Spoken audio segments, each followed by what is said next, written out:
it's so hot. It's Sunday morning.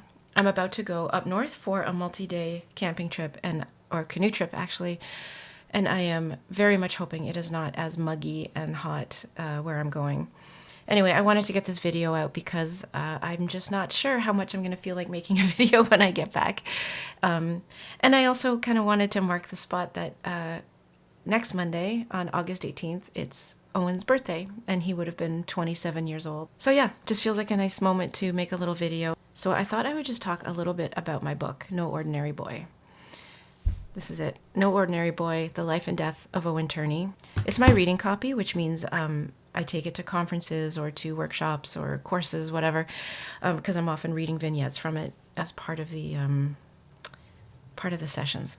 So I wanted to share a little bit why I wrote the book, and this may resonate with you as if you're a caregiver or a parent.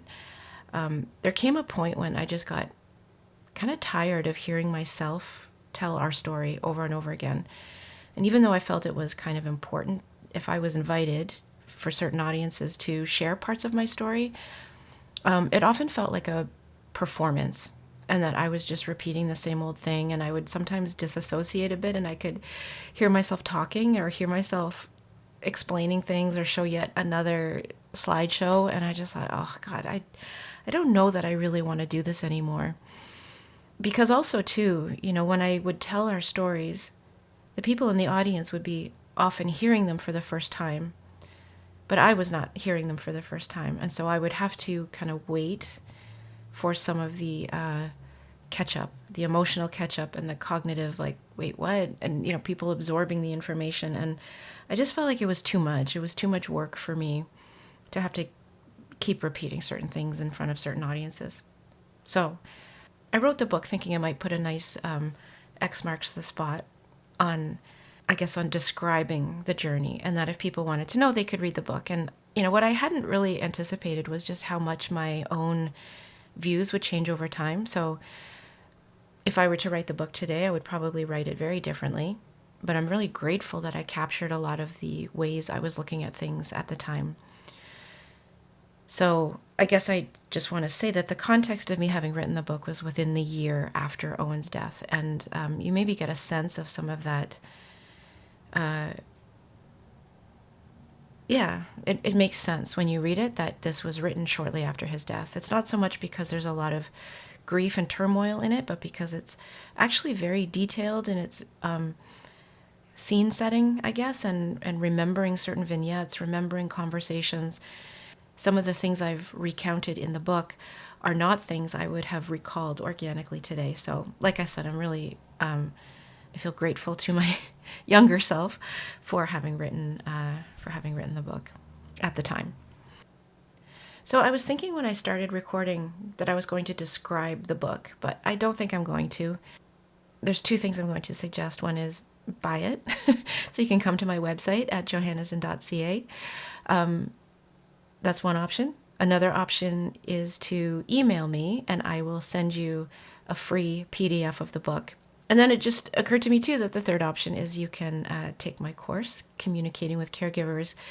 In that course, I actually reference the book a lot, and you get a free copy of the book, hard copy, and the PDF version. So anyway, if it makes sense for you, you could come take my course and get a free copy of the book. It's the long road to getting the book, but okay. So I'm not going to describe the book, but what I am going to say is I do feel there are a couple of key things to say about it. One is that people are often inspired, I guess, to send the book to somebody who has a child with severe disabilities because they think that it's going to connect in some way. And it absolutely does, I think, in many ways. At the same time, this book is not terribly sentimental.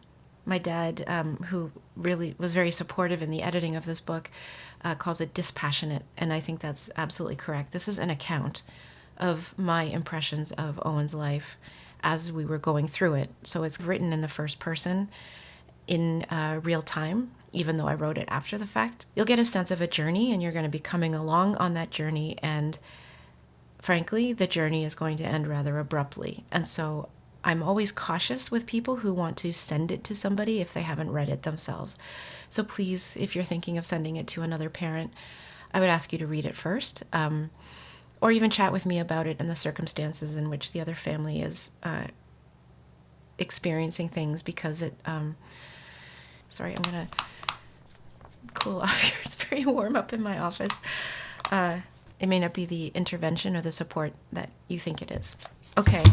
And the other thing I wanted to say is that I think any kind of professional who works with families, particularly with children with disabilities, but anybody who encounters people with significant needs and they are also dealing with their families and caregivers, I think this book will give you some really key and interesting insights that may impact how you move forward with your practice and communicating with people that you encounter.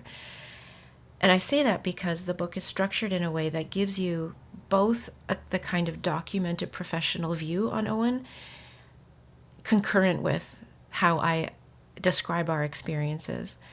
And there's a real disconnect and absurdity between how professionals are documenting what they're observing and what they're prescribing and how they're, thinking about Owen. And I'm kind of looking at their perspective and how they're viewing us. And I'm looking at Owen and I'm thinking, are we looking at the same child? Because I'm not sure that we are. So if you're interested in how a particular family and a particular mom like me thinks about our experiences, I think you might find this valuable. So I'm going to pause that there. I need to go get ready. And we'll see you soon. Perhaps next week, perhaps in 2 weeks.